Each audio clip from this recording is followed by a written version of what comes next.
नमस्कार. आज पुणे महानगरपालिकेच्या पाणी पुरवठा विभागाने शहराच्या दृष्टीने अत्यंत महत्त्वाचं असा धाडसी तांत्रिक कामे यशस्वीरित्या पूर्ण केली आहेत. गेल्या अनेक वर्षापासून प्रलंबित असलेले खडकवासला धरणाचे 3000 मिलीमीटर क्षमतेचे व्हॉल्व्ह आणि वारजे जलवाहिनीचे निकामी व्हॉल्व्ह आज आपण बदलले आहेत. ही कामे पूर्ण झाल्यामुळे आता भविष्यात एखाद्या दुरुस्तीसाठी संपूर्ण पुणे शहराचं पाणी बंद करण्याची वेळ येणार नाही, तर फक्त संबंधित भागापुरती दुरुस्ती करणं शक्य होईल. तसंच पर्वती आणि भामा आसखेड जलकेंद्रांवर आपण नवीन वॉटर मीटर्स बसवले आहेत. यामुळे पाण्याचा प्रत्येक थेंब कुठे जातोय आणि गळती कुठे होते याचा अचूक हिशोब आपल्याला लागणार आहे.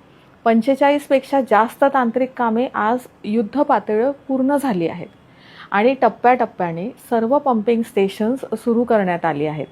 जलवाहिन्या आणि पाण्याच्या टाक्या पूर्ण रिकाम्या असल्यामुळे त्या भरून तुमच्या घरापर्यंत पाणी पोचण्यासाठी वेळ लागेल. आज रात्रीपर्यंत संपूर्ण पुणे शहरात पाणी थोड्या कमी दाबाने येण्याची शक्यता आहे. तरीही प्रशासनाकडून पाणी पुरवठा लवकरात लवकर सुरळीत करण्याचे आपण प्रयत्न करत आहोत.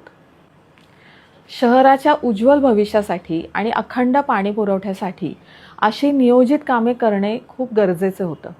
पुणेकरांनी आज जो संयम दाखवला आणि प्रशासनाला सहकार्य केलं त्याबद्दल मी तुमची मनापासून ऋणी आहे. धन्यवाद. जय हिंद, जय महाराष्ट्र.